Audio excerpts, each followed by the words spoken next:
කොන්දක් නැති පිරිමි ජංගි වෙනුවෙන් කොන්දක් නැති සමහර දැන් පිරිමි අපේ ලංකාවේ පවුල් කඩන්නට සමතොන් වෙනවා මේ පංකාවේ කාලකන්නි ගෑනුන් වගේ හැසිරෙනවා මුං ආනේ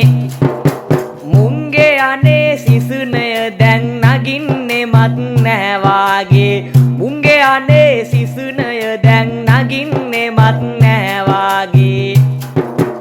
ආදරයෙන් වැළපෙනවා පිරිමි අනේ ගෑනු වගේ සමහරු දැන් ජංගි ඇඳන් පාරේ යනවා වන මේ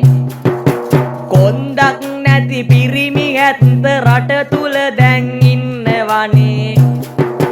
කේලම් කිය පවුලුත් කඩන්නටම හදනවනේ කේලම් කිය පවුලුත් කඩන්නටම හදනවනේ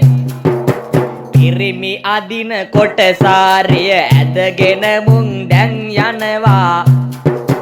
බුදු අම්බෝ කේලම් දැන් රොයිටර් වගේ කියවනවා සමහරු දැන් ළඟ ඉඳලා අරින්නටත් මට යනවා ගූ කාපන් මීට වඩා හොඳයි මමත් කියවනවා ගූ කාපන් මීට වඩා මමයි හොඳත් කියවනවා